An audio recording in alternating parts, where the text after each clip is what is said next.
Hello and welcome to Geek History Lesson. I am Jason the Iron Podcaster Inman. Welcome to the Mind University, where we usually take you through one subject, one character, or one person and tell you all about them in 1 hour. And today's episode's a little bit different. Recently, last month, I moderated a panel for the excellent writer Christopher Cantwell. You might know him as he is the writer of books such as She Could Fly, the Eisner-nominated Marvel series Doctor Doom, and he recently released last week, at the time of this recording last week, Iron Man #1. Yes, he is relaunching one of my favorite Marvel characters into a new series with covers by Alex Ross. By the way, there's a new designed armor that looks amazing by Alex Ross and art by Kafu. So Christopher Cantwell did a spotlight panel at Mainframe Comic-Con last month. I was lucky enough to moderate it, and we had such a great conversation about Doctor Doom and comic book writing and Iron Mans that I thought, why not just let you all hear it? So, without further ado, here is a discussion and a spotlight on comic book writer and TV writer Christopher Cantwell.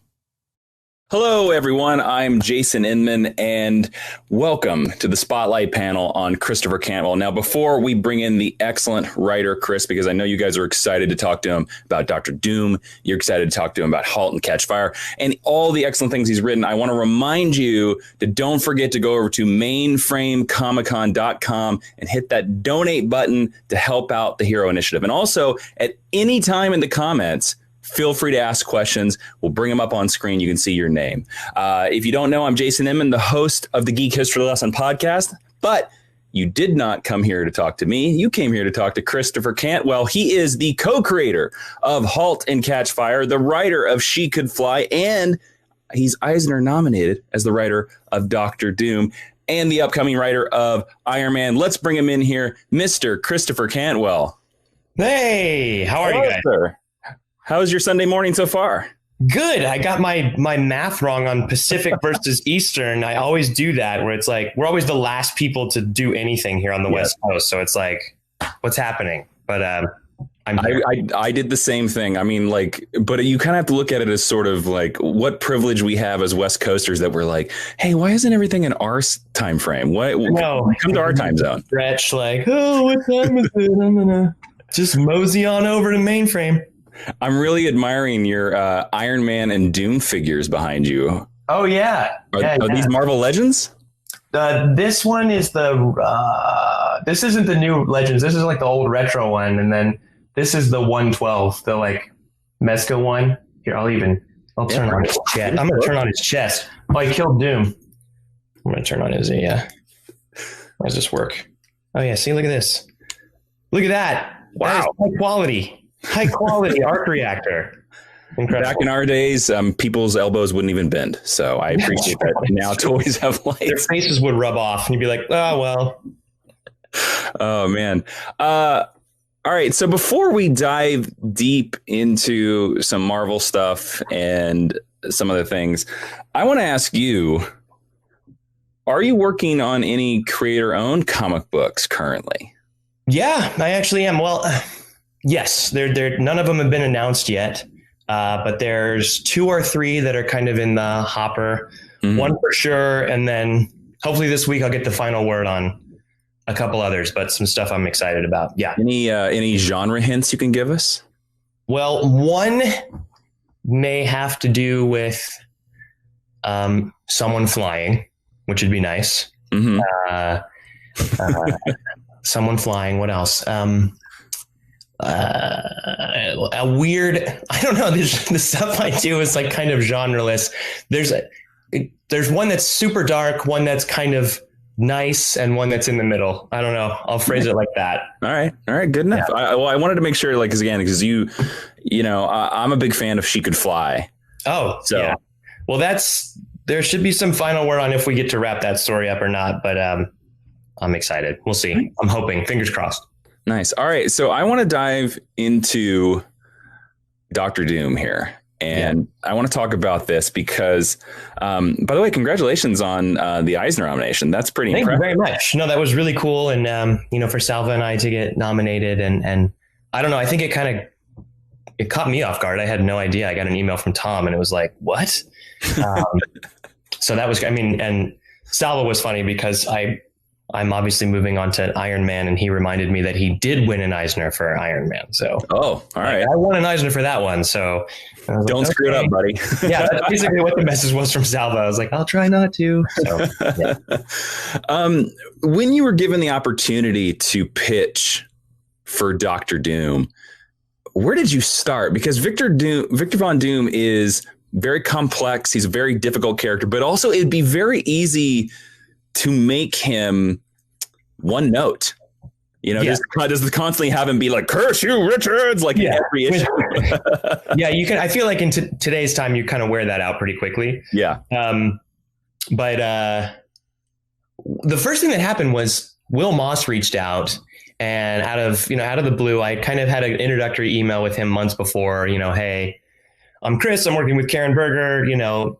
Karen had kind of introduced us over email, and then he reaches out to me one day. This must have been I guess it was last year. Yeah. Mm-hmm. And he said, we're doing an anthology series called War Scrolls for War of the Realms. And we're just showing little vignettes of what's happening with other characters in the universe that aren't heavily featured in the story of War of the Realms. Mm-hmm. Would you be interested in doing a 10-page story? And I was like, yes. And I had not written for Marvel. I was doing my own independent stuff, but it was like a childhood dream come true. And he didn't even know what the character was yet. He was like, give me a couple of days. I need to make sure the character's available. I'll reach back out to you. And so I had these like several days of, wondering who was going to be, and there was no one really on my list that I would have been sad about, it was,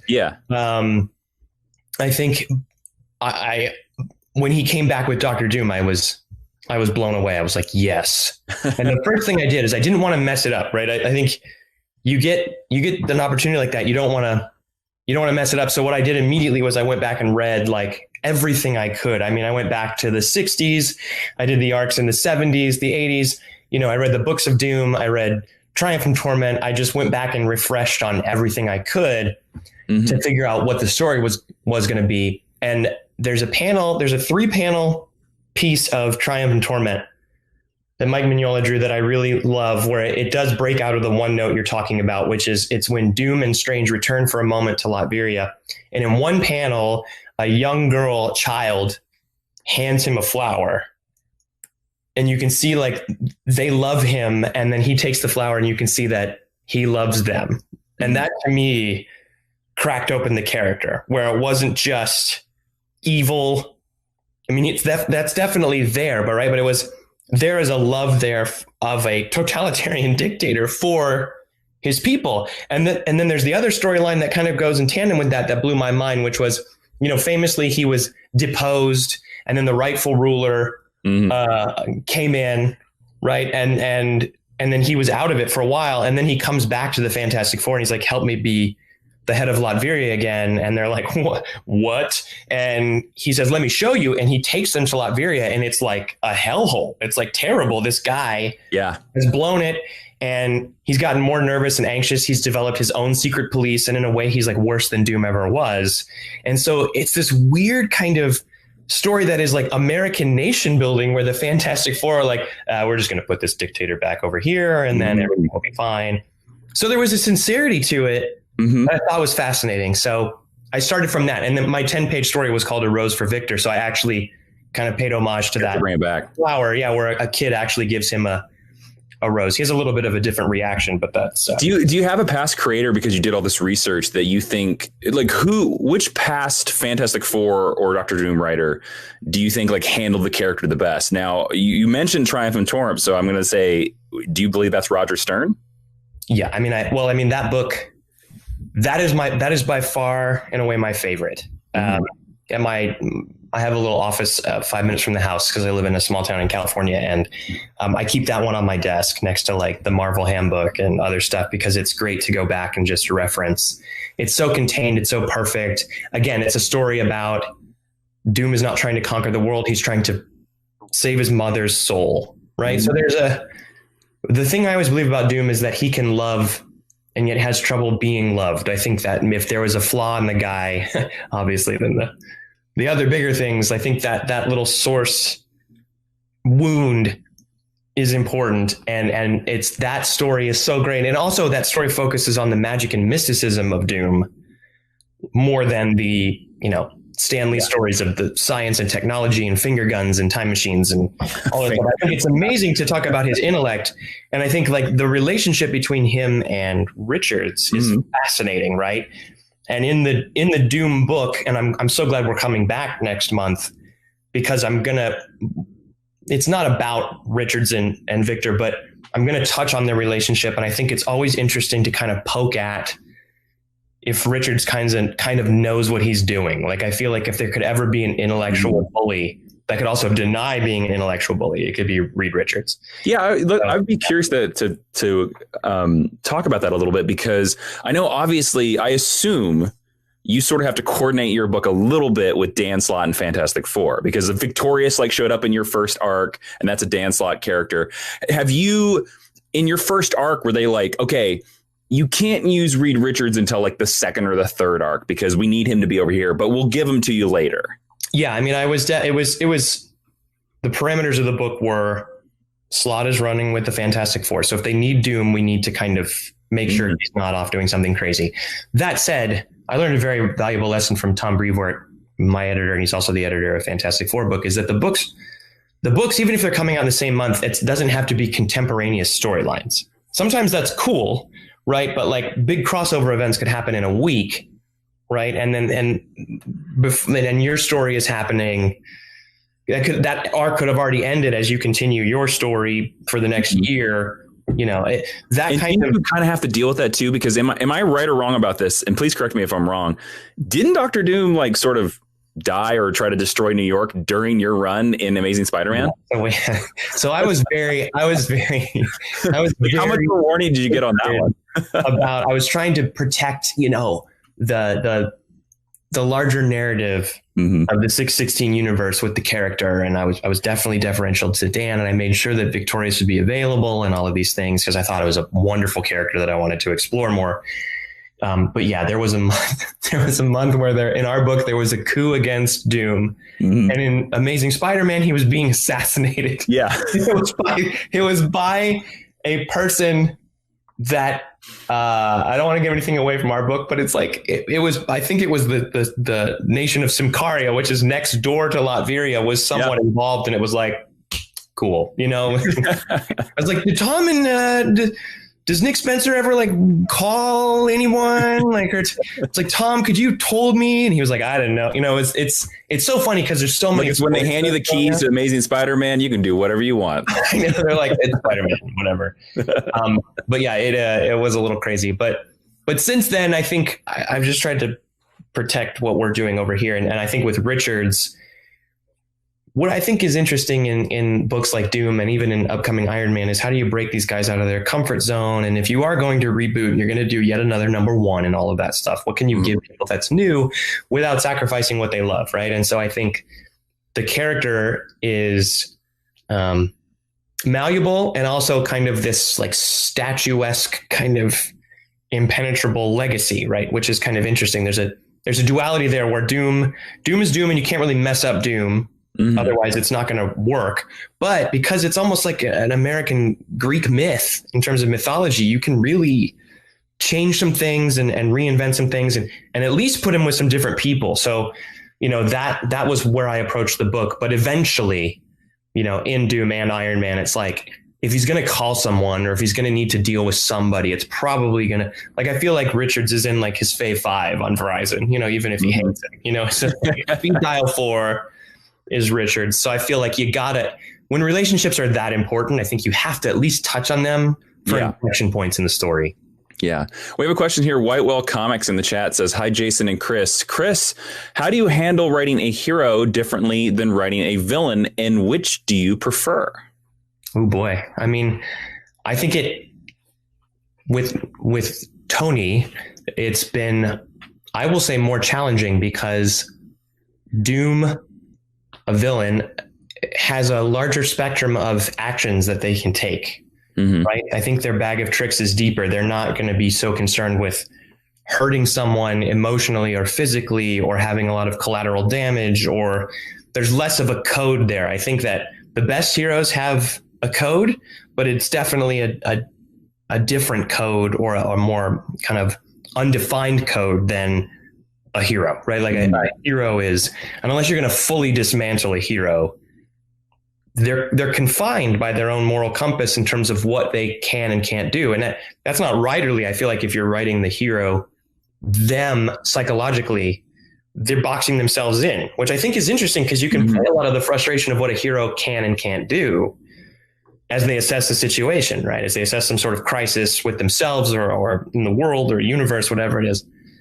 With Doom, a character like that, a villain, you can have him do something unexpectedly kind, if not self-serving. You can have ulterior motives that belie a selfishness, even if it looks like they're being noble. You can have someone do something noble out of respect. You can also have them do something truly villainous, right? Either calculated or not. Like it could be an outburst of anger or a lashing out from some sort of psychological pathology, or it can be like a plan that, you know, is going to remind people how horrible they are. And so Doom, you get a pretty big, you know, palette of paints. Not that Tony doesn't have those. It's just I found that I had to be more careful with the brush strokes in terms of what you're painting, right? Because I might have an idea where it's like, and then, you know, Tony's out of control and he kills him. You know, it's like, if you're going to do that, it has to be like really well earned. And there's usually a way to, I don't know, do that. That's not the villainous way, or a way that, you know, I'm sure people have heard the term burning the character, right? Just burning the character. Yeah. One of the best pieces of writing advice I've ever gotten is that I've always heard that if you're writing somebody you despise, is like, you need to find something about their belief system that you can really tune into, some, like, you know, that you can feel like, oh, I understand why they're doing X, Y, Z. For you, what is that for you for Dr. Doom? The thing for Dr. Doom for me is I try to come up with one sentence for a character, at least in the comics, especially in characters that I haven't created, where that to me is kind of a signpost. For Doom, it was that Doom is both Dr. Frankenstein and the monster. I think it's his own ambitions that created the monster that he is. And I think there's an awful warped reflection that he hates and yet has an ego and self-centeredness about in terms of his own abilities. I think the thing that I actually latched into about Dr. Doom most was this idea that actually came from Halt and Catch Fire, which was an early conversation I had with Lee Pace, who played Joe McMillan, which was what the line was for Joe and why I felt that Joe was compelling and why Lee felt it was compelling. And this is actually something that Lee told me in our early conversations around the first few episodes, was that Joe is not a snake oil salesman. He's a zealot. He actually believes in what he's doing. He has a sincere belief that this will be the best thing for the world. It's just early on, he didn't care who he had to run over to get there. And I think there's something very similar about Victor, where Victor is so convinced that what he's doing is right for himself, or even if it is to control the world, again, to go back to that love of his people. He's the best version of a ruler that anyone could have, if that means the entire universe, right? Whether it be becoming, you know, fighting the Beyonder and looking for those powers, or, you know, taking Galactus and trying to harvest the energy. He's doing something that he sincerely believes in, right? He's not soulless. I think he's not a psychopath, right? He's not Cleo Cassidy, right? He's he's a different person. Like, he actually has something sincere inside him. And so I think that when you sketch that out, that draws the empathy out of the character. And I think you could say a similar thing about Tony, which is that Tony often gets himself into trouble because he believes what he's doing is right. And sometimes he will run over people in order to get that done. It's just one side of the coin. that's opposite from the villain side. And that's the perfect segue to take us right into Iron Man, because yes, many people, I think there are a lot of people, my wife especially, thinks Iron Man is like the MCU's best villain. Best villain? That's interesting. Yeah. I mean, there's a point to be made. Yeah. Yeah. She's a Cap girl. And so as soon as she saw Civil War, she's like, that's the worst villain in the MCU, Iron Man. He can be. I think he can be. Yeah. He really can be. So I really want to ask you, because Iron Man is a character that has so many great runs, and so many runs with different feels. Like Iron Man has so many runs that do not feel the same. Yes. So for you, what are some of your favorite Iron Man runs of the past, or even do you have any Iron Man runs that you're taking inspiration from? Yeah. I mean, I think the answer to all those things is yes. I mean, I think that, when I got to the opportunity to pitch on Iron Man, it was a heavy research, but also I think that came a little later, to be honest. And it's not that I was flippant about the character. It's that that character has so much legacy, right? As one of these kind of vanguard characters of the Marvel universe, I had to kind of go in with a completely clear head and go, okay, what am I going to do here that is the most interesting to me? And I think that subsequently I drew a bunch of inspiration, but I had to kind of build a cornerstone of that, my version of that guy in my head first. So it was like, I had to clean slate it a little bit more than Doom. I think I wanted to come in and have something to say about him, and then try to back that up with a bunch of different inspirational materials that I'd pulled from the past. I had done some accidental research into him because I had gone deeply into Infamous Iron Man for Doom, and read some of that. And, I think that Fraction's run, Bendis's run are incredible. I think that what Dan has done in terms of this blending of man and machine storyline and this whole idea of AI rights is fascinating. It's like very kind of Blade Runner-y type, futuristic, heady intellectual stuff that has a lot of drama baked into it that I think is fascinating.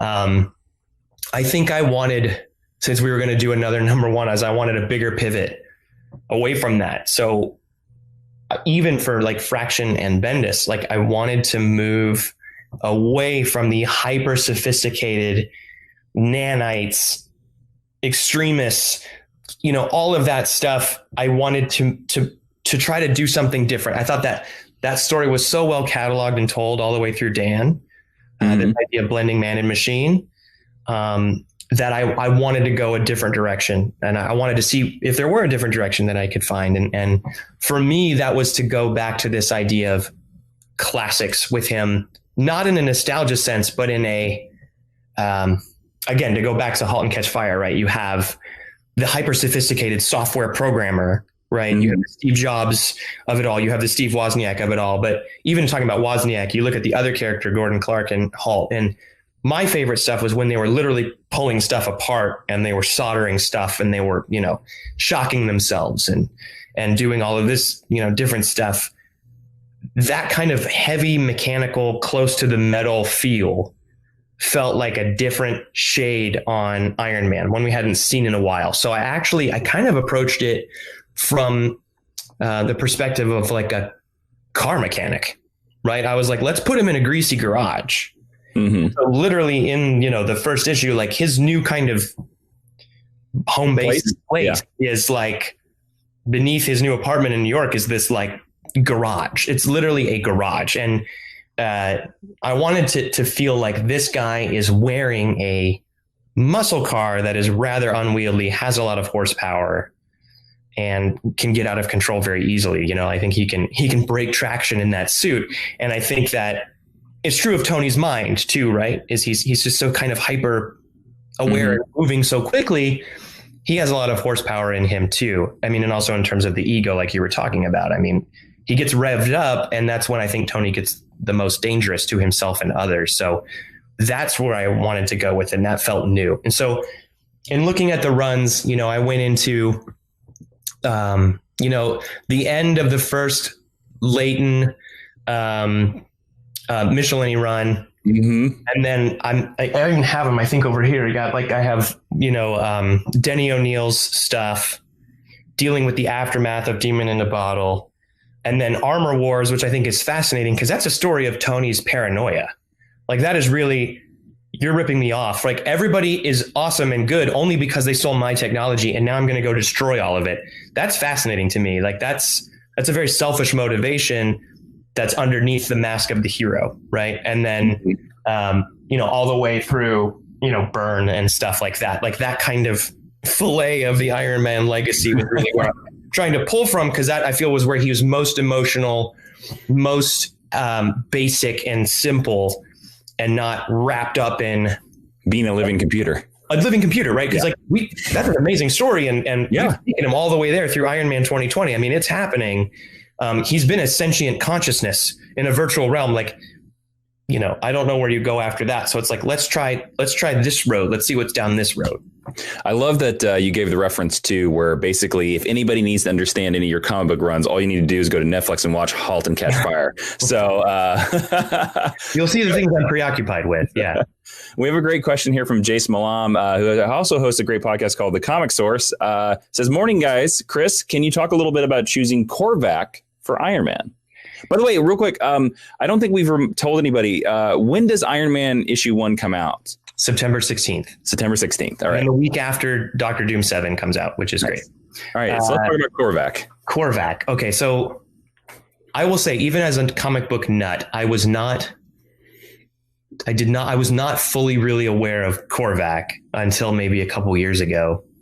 I was working on, this must have been last year when I was pitching on Doom, but I was having dinner with Dinesh Samadasandi, who used to run Valiant. Mm-hmm. He started a production company. So we were talking about a project that we're doing together, and he's a comic book freak. And we were talking about Galactus and Thanos, and he was like, who cares about those guys? He's like, the most powerful villain in Marvel history is Korvac. And we started talking about it, and he was telling me the story, and I went back and read the saga. And this was before Iron Man. I was like, oh my God, like, yeah, well, this is an incredible, the Korvac saga. I was like, what crazy kind of story was this that they did back then? And I was even flirting with, I was like, is there a way to get him in towards the end of the arc of Doom? Like, we got to do something with this guy. And then Al Ewing in Marvel Comics 1000 did a 1-page story about Korvac being brought online by the Enclave. You could see that they built some sort of android, and they have him all hooked up to cables, and they're turning him on, and they say Korvac is online. And so when I was trying to think of the big bad for this first arc for Iron Man, it was front of mind. It was like, I want to write something about this character. And it made so much sense to me to write a story about another guy with a God complex, which is exactly what Tony has, even if at the beginning of our story, he's professing to try to put that God complex down. Korvac is a guy who has a God complex, especially in a way that he's going to return, because Korvac starts as kind of a weird android with like a computer table for legs, that he was made into because he comes from like the almost complete opposite of what Iron Man is, being very streamlined. Right. Yeah. And he was kind of like a dastardly level guy. But then they did this fascinating thing where he accesses the powers cosmic on Ta-2, Galactus's ship. Mm-hmm. And then he becomes God. I mean, they went full bore, and he was like, he's God. And that to me was amazing, to give someone unlimited power like that. So if we were going to meet him again and he was starting from scratch, there's definitely a place he wants to return to.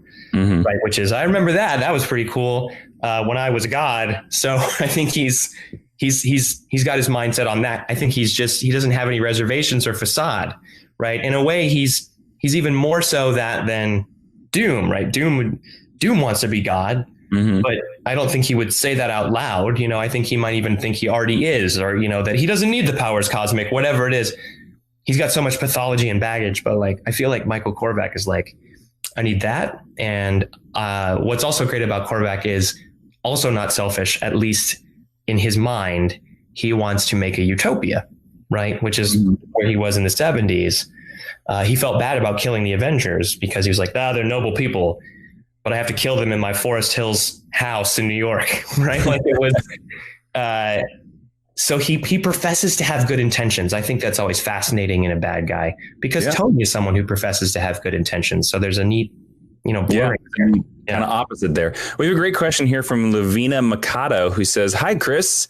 Can you talk more about the supporting characters besides Hellcat? Who will be seen in Iron Man?" And it's funny because that was a question I was going to ask you, because I actually think one of the greatest characters in the Marvel Universe is James Rhodes. And Iron Man does have a pretty deep bench of a supporting cast. So what is your Iron Man run supporting cast going to be like? I will say that it's at first it'll feel different, right? Because I think Tom had this idea that I really gravitated towards, which is to like remove Tony from his comfort zone, which I think is always fascinating when you do that with a character, especially if you're going to do a number one. It's like, what does that feel like? So there are going to be some people that populate the story early on that we haven't seen in a while. Hellcat is probably chief among them. Tony hasn't gone up against Korvac since the 70s. He's moving to New York, so he's not going to be in close proximity to the folks he's always hanging out with. But I'm not going to spoil anything, but the end of Iron Man 2020 he kind of is in need of a re-examination. He's kind of like, who am I? What's going on with me? That said, to the Reed Richards point from earlier, he will have to get in contact with folks that he knows pretty well, eventually. So Rhodes is a big part of things moving forward after a few issues. Rhodes comes in I think, an unexpected way. We see some interesting stuff with him, and then it kind of spirals from there. And I think in a cool way, because he's a great person to reflect back Tony's ego, because if there's anything about, I feel like Rhodes is a wonderful character about duty, and there's a lack of ego to that, which I think is incredible. And he's kind of Iron Man without the ego part in a way. Right. And I think that is an interesting foil to Tony, and I want to bring that in because it's important to the character. Again, like a cornerstone of Tony Stark is his ego. And yeah. I want to ask you too, as well. You have a killer art team with this book. You have Kafu and Alex Ross on covers. And I love the new Iron Man design. I love the idea. For lack of a better descriptor, I like Iron Man armors that seem like circles, or bring the circles back. And you brought the circles back. It very seems much like the Leighton era. Was this designed completely by Alex Ross? And I want to ask, did you have any input, or did you just let Alex go his own way? Well, when I heard, my initial pitch, I had included some stuff about the armor because it's such a incredible point for the character, right? You can't divorce the character from the armor. I think even in the last issue of Empire, or the one before last, he said something to Reed Richards like, I think in armor, or something like that. Like he's designing armor to fight, the alien race in Empire. So that to me is fascinating. So I feel like if you're going to have a guy who's trying to turn over a new leaf, that should be reflected in what he's doing with his armor. And for me, if this story was going to be more about the nuts and bolts and the humanity and the greasy garage mechanic aspects of Iron Man, my big thing in my pitch, which is probably the only piece of input I really had in the character, was I wanted to see his eyes again in the helmet. I wanted to see his eyes again. And again, to your point of the living computer, I wanted to see Tony's eyes because I think that's fascinating. We're not going to go so far as to, when the mask used to emote in the 70s and 80s, where you would get mad. Like the Spider-Man eyes. Yeah. Yeah. But even though that's cool, that's what's kind of amazing about comic books is you kind of go with that stuff. Did you ever fight where you're like, Alex, we've got to see the nose? Like, remember that one armor? We're not doing the nose. I really just said, I want to see his eyes. And I want to feel, I think Tom and I talked about this, like I want it to feel like pieces that he just puts on. And there's the famous Leighton Romita cover, right, where he's literally strapping it on, and we, Kafu did that in the first issue, right? Like that he puts the armor on and you see him pushing buttons so that it connects to the thigh and the boot and the, and he carries it in the briefcase like he used to do, which I'm very in the briefcase back. Oh yeah. No, he opens up the briefcase and it's in the briefcase. In your mind, as the official writer of Iron Man, I've always wanted to ask an Iron Man writer this. How heavy is that briefcase? Because logically, that briefcase should be like 500 pounds. Doesn't make any sense. Well, I mean, that's the thing, right? I always think of the scene in Iron Man 1 when he tests out the armor and then he turns it off and he's like a foot and a half from the floor and he goes through the floor of the garage because the armor is so that insinuates that it's incredibly heavy. Yeah. I again doing my nerdy research on this guy has got oh boy. I read that Tony weighs something like 225, I guess because he's 6 feet and strong. And that with the armor he weighs anywhere from 425 to 625. So that's like 200 to 400 pounds of armor on his body. Yeah. And then he can keep it in a briefcase. This is get into the minutia of this, but like I think I kind of try to touch on the fact that he relies on a lot of internal systems to help move that are wed to his actual physiology. And that if it's completely dead weight, I think that's probably a problem for him. Yeah. That's something I was reading in some of the older runs too. It's like when the thing turns off, it's like, I can't do it. That to me is fascinating. The briefcase, I don't know. Like, well, that's why we do panels like this, man, is to get in on that. Yeah. We have a question here. He takes his helmet off and stuff in this. So, but then Alex and Kafu just went and like built something incredible. When I saw it, I was like, it's gorgeous. No, it's great design. Ubermall has a question here, taking us down a different track. Hey guys, big Halt and Catch Fire fan. What a special show. Chris, did you end up keeping anything from the set? Like, is the Cardiff Electric Giant in your basement or something? All right. So yes, let's let the lawyers know what you stole of their property. Yes, I did. At that point, like that stuff goes into storage. Oh, I know, but come get me, AMC. Yeah, it's like I think Jerry Seinfeld kept the Superman. From, oh, did he? Yeah, that makes sense. Mm-hmm. I think we all pilfered the set. I had the mutiny sign that John Bosworth had in his office in season 3. He had a sign from Mutiny with the logo, and it was all signed by the coders. And the idea behind that, it was never a story point, was that when he was going to stay in Texas and they were all going to go to California without him, they all made a goodbye thing for him. Mm-hmm. And then he ended up going with them. So he brought it with, and it's in his office still. And like Mackenzie actually signed it as Cameron and Carrie signed it as Donna. And I had it. I kind of took it. Or maybe I think someone sent it to me from the set, and I had the thing. And all the coders actually signed it, and I didn't have anywhere to put it. I'm just going to put it up in my house. It's cool, but I don't have a big house. And my wife would be like, okay, like I don't even put a shrine to you. Yeah. I was like, okay. And so I had it, and I kept it in my garage. And during the pandemic, there was that really wonderful auction thing that Sam Humphries put together with a couple other folks.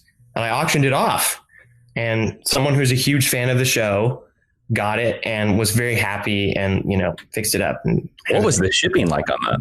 The what? What was the shipping like on that? It was intense, but it's for a good cause. But yeah, it was a lot. The only other thing I kept really was I kept Gordon's original Altair 8800, which we got off of eBay. And it's a real one. I think it's functioning, but again, it's in my garage. It's on top of, I build a lot of small models and crafts and stuff. So it's in my garage, but it's an original Altair 8800, which is crazy. It's from Gordon's house or apartment in the 70s where he lived with Donna. That's nice. We have a great comment here. Evening says, Halt and Catch Fire was close to perfection. Feel lucky now that it got to finish properly after so many good shows getting binned after season 2 these days. Yeah, I know. I think we can tell Evening is from across the pond. Hello, United Kingdom, because you said binned. Yeah, binned. It's a bummer that they're doing that now where they kind of just trash it after 2 seasons because they've got the content. I know that happened to Mindhunter, and that's a heartbreaker because I thought season 1 was brilliant. Season 2 was really heavy, but I also thought incredible. So since you're connected to like what I would call it's a very fan favorite series, it's a luminary series. What's a lesson, since you got to complete your story, you got to complete your show, in your terms, basically, what's a lesson that you're taking into your next show? Like, what is the Halt and Catch Fire lesson that you learned that you're taking into your next show? Which I know you are working on another show. You have been announced as working on another show. We're not going to ask you any questions about it, but can we say it on here? Yeah, of course. Yeah, it's the Amazing Paper Girls. Yeah, man, that's awesome.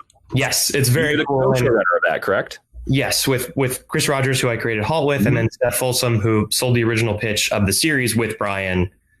And she wrote Toy Story 4, co-wrote it, and co-wrote Thor 3, and comes out of that incredible Wonderland. I feel very fortunate to be on that with Chris. I think it's interesting because, we came on after the fact because they decided they needed, showrunners with seasons of television under their belt.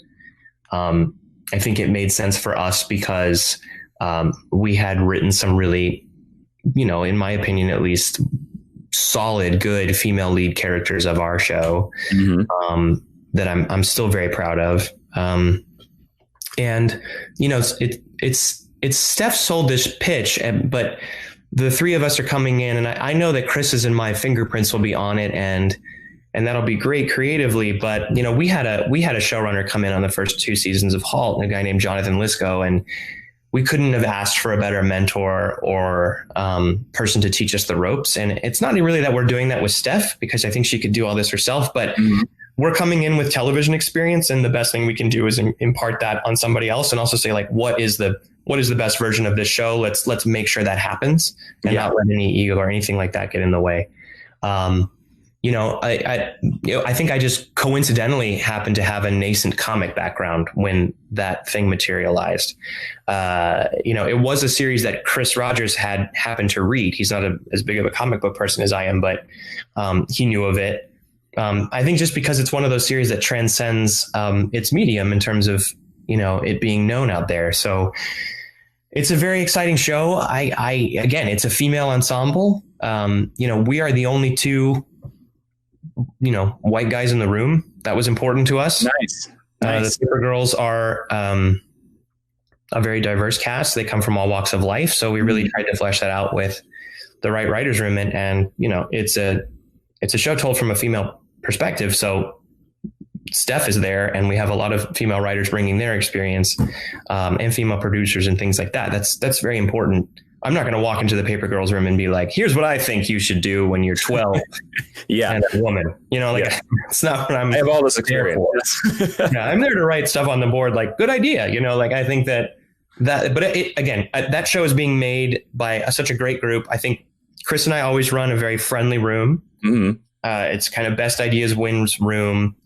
No one has a title when they walk in the room. You just do it. And you break it down to the beats of the scene, man. And that's how we did it on Halt, and that just works for us. So we're doing that on Paper Girls. Yeah. Nice. Well, I want to ask you real quick, just because, I love asking these questions to television writers and working in television myself. What do you prefer as your writer room hours? Where do you guys find, what's your peak productivity time for the rooms you run? I think we're very humane in our hours. I think that obviously when we were meeting in person, which is not happening anymore now, we wouldn't get started until 10:30, 11. I also live outside of LA, so I take the train in and then the subway. So I'm doing that, and then an assistant's picking me up and going hopefully 4 minutes away. So we're starting around 10:30, 11, depending on what conversations the showrunners have to have before you get in the room. And it's a law of diminishing returns. I mean, you go past 5. Oh yeah, so you're done. I want to die. No, nothing good I'm not thinking of anything good. I'm I want to see my sons for dinner. I like to go watch some TV with my wife. It just staying all hours of the night is until we get this. That's all about the person running the show, in my opinion, and it has nothing to do with the content of the show. Sometimes there's very few days where it's we just need to get this fully carded up on the board, where we all know the beats. We just want to interrogate them enough and get it up so we can say, episode 5 is broken. You go write the outline. Let's go. Right. But even then it's oh man, 6:15, we don't go crazy. Yeah. Yeah. We have a couple great questions here that we're going to take to wrap up here. Bilal Elian, I hope I said your name correctly. I just read reading I just read Kaminsky's run on Iron Man. And I found it fascinating how Tony tried to run Stark Enterprises. Many times it felt like a legal drama. Will we see more of Tony the businessman? Well, first, if someone can find me on Twitter and point me to a place where I can get Kaminsky's run in hardcover, that would be great, because it is one I've read pieces of it, but I want to just like get it all at once, because it's like this fascinating like Dark Horse run of, not Dark Horse Comics, but Dark Horse run of Iron Man that I really want to get my hands on, because I think he did something really fascinating with the character. Tony as a businessman, I mean, I'll be honest with you. Yeah. I didn't think so. You've been like a lot of interviews, Back to Basics and Garage. I was like, no. It's kind of just the dude. You know what I mean? He's like, he's separating himself even more so from Stark Unlimited at the beginning of the first issue, just because I wanted to just pull him all the way into just the guy in the suit. So he's not batting it around with Dr. Shapiro and all these crazy people. That work. Last question here we'll take is from White Whale Comics. How has production differed from an original project like Halt and Catch Fire and an adapted project like Paper Girls? And how much did you try to keep the look of the comic in the show? I guess a great little follow up on that is how much is Brian K. Vaughan involved in the current production? I mean, the long and short of it is Brian is involved as much as he wants to be, because he's a genius. He's also one of the nicest people I've met. He's been very supportive of us. He knows that the story has to change, because the original comic book it takes place over 2 days, even though there are so many issues of the comic book. I think it's a 48-hour story. Well, it's not going to be that for TV, right? Because actors age and all of this stuff. So it's very different. Brian reads everything that we generate. He comes into the room when we really want to just pick his brain. Cliff is another important part of the show. We haven't gotten to Cliff yet, just because, we're still in the writing phase. We're still putting this thing together. And the most important thing that's happening is on the page. So when that's right, obviously you start to build everything else. Cliff, I'm sure, will be integral to those conversations. Both him and Brian are executive producers on the show. I think that is important. Those decisions are not made by me. They're made by Amazon and Legendary, but I'm very happy that that's the level of clout they both have, because they created this incredibly original thing. Halt and Catch Fire, the showrunners have a lot of input and the creators have a lot of input on what the look's going to be. But then you're really having a lot of conversations with the production designer. You're having conversations with the pilot director, which is always a very important choice when you're starting the show, is who's the pilot director going to be, and that person comes in and they bring a very cinematic eye to what you're talking about for your story. And we had Juan Campanella, who had won an Oscar for his film Secret in Their Eyes, and he came in and really helped establish the look of Halt and Catch Fire. A lot of the look of the show is owed to Juan. So even as a director moves on and other directors come in, they're adhering to the look of the show. And the DP, right, the director of photography, is the one who is kind of the gatekeeper of the show's look. So if a director comes in and is like, I want to do a crash zoom onto Joe McMillan, the DP's like, we don't do that on this show. And the DP needs to be empowered enough to do that. Now, sometimes a director will be like, well, I want to do a crash zoom. And then you do a crash zoom and then you have to figure out how to cut around it. And sometimes it works, sometimes it doesn't. And some people are like, why'd you do a crash zoom in that episode? And I'd be like, well, because this asshole came in and directed the show and he's not coming back, like that kind of thing. Yeah. Well, Christopher, this was an awesome conversation. Thank you so much for coming here. Please let all the people watching now and in the future, long into the future, what's some of the books they can pick up? Like, please remind us when Iron Man 1 is coming out and where they can find you on social media. Yes. So Iron Man #1 comes out September 16th. I'm very excited. Dr. Doom returns the week after. I don't have the date in my head, but just add 7, I guess, to 16. I guess it'll be the 23rd. There you go. Dr. Doom comes back. My book, Everything, which was my second Burger Books book, its second arc got pushed way back because of the pandemic, but it is coming out straight to trade early next year. And that is the conclusion of that story. And I think it's great sci-fi fun that's coming back with that. And and then hopefully I'll have some announcements, over the next few months, online. You can find me online at If You Cantwell on Twitter. Twitter.com, I believe is what it's called. Yeah. Well, thank you so much for talking to me on a Sunday morning about Iron Man and all kinds of stuff. Everyone out there, you can find me on Twitter and Instagram at Jawiin, Jawiin, and you can find my podcast, Geek History Lesson, all over where you can listen to podcasts. You can put podcasts in your ear holes. I got to have Chris on here to talk about Dr. Doom or Iron Man soon. That would be a lot of fun. Yeah. Yeah, I've got a podcast coming out, actually. Oh, please talk about it. This is brand new, and we haven't really talked about it. A podcast coming out with my wife, who is a poet and a crazy PhD doctor, and it's called Spores, Molds, and Fungus, if anybody gets that reference. But it's all about obsessive topics. It's what we're obsessing about that week, and it's some fun married banter. But you got to do something while you're doing a pandemic. I love how you called a person with a PhD the crazy one. Yeah, it kind of is. Wait till you hear the podcast. It's pretty fun. Spores, Molds, and Fungus, which I think will be out in a couple weeks. We've got a couple episodes banked. Awesome. Looking forward to that. Everyone watching, thank you so much for watching. Also, don't forget to go to mainframecomiccon.com and consider hitting that big old donate button and giving to the Hero Initiative. It really makes a difference because that's what made the show free. Chris, thanks again for joining us. Everyone out there, thank you for joining us. I'm Jason Inman, and that's it for this panel. Goodbye.